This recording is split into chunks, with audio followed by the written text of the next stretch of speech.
কারো যদি heart attack, bypass surgery অথবা স্ট্যান্টিং হয়ে থাকে তাহলে সেক্ষেত্রে আপনার ঝুঁকি কতটুকু? একজন রোগীর হার্ট অ্যাটাক হতে গেলে কতগুলি রিস্ক ফ্যাক্টর লাগে, যেমন কতগুলি ফ্যাক্টর বা রিস্ক আছে যেগুলি আমরা সহজেই পরিবর্তন করতে পারি।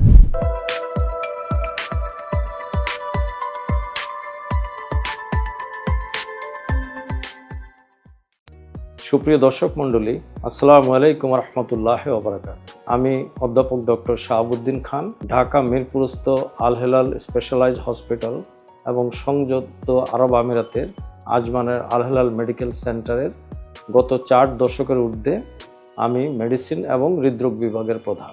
আজকে আমরা কথা বলবো আপনার পরিবারের কারো যদি হার্ট অ্যাটাক, বাইপাস সার্জারি অথবা স্ট্যান্টিং হয়ে থাকে তাহলে সেক্ষেত্রে আপনার ঝুঁকি কতটুকু? আমাদেরকে একটা জিনিস বুঝতে হবে যে অযথা কোনো কিছু হয় না, সব কিছুর পিছনেই একটা কারণ থাকে। একজন রোগীর হার্ট অ্যাটাক হতে গেলে কতগুলো রিস্ক ফ্যাক্টর লাগে, যেমন নারী পুরুষের মধ্যে পুরুষদের ক্ষেত্রে এটা একটু বেশি।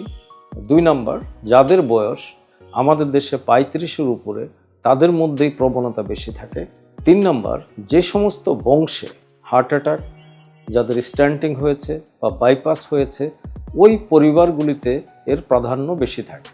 মেয়েদের ক্ষেত্রে একটা জিনিস প্রযোজ্য, যখন মেয়েদের বয়স 45 বা 48 অর্থাৎ যখন মাসিক বন্ধ হয়ে যায় তারপরে নারী পুরুষের হার্ট অ্যাটাকে আক্রান্ত হওয়ার সংখ্যা সমান হয়ে যায়।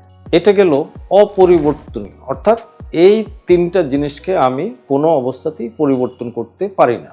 কিন্তু কতগুলি ফ্যাক্টর বা রিস্ক আছে যেগুলি আমরা সহজেই পরিবর্তন করতে পারি, যেমন উচ্চ রক্তচাপ, 2 নম্বর ডায়াবেটিস, 3 নম্বর রক্তে চর্বি বা কোলেস্টেরলের আধিক্য, 4 নম্বর রক্তে ইউরিক অ্যাসিডের পরিমাণ বেশি থাকা, হোমোসিস্টিন বেশি থাকা, এলপিএ বেশি থাকা, হাই আয়রন কন্টেন্ট, এবং বাংলাদেশের জন্য সবচেয়ে প্রযোজ্য সেটা হলো সিগারেট বা ধূমপান যারা করেন এবং তামাক জাতীয় দ্রব্যাদি ব্যবহার করেন। এছাড়া যাদের পেট বড় বা আমরা যেটাকে বলি অবেসিটি, এবং যারা নিয়মিত কায়িক পরিশ্রম করেন না, এই রোগীদের ক্ষেত্রেই হার্ট অ্যাটাকের ঝুঁকিটা বেশি থাকে।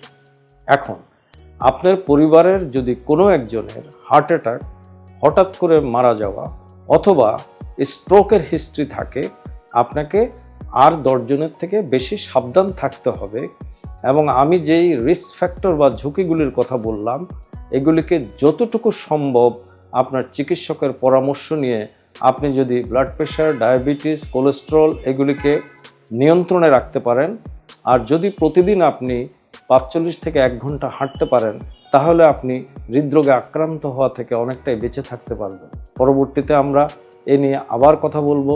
সবাইকে শুভেচ্ছা ও ধন্যবাদ।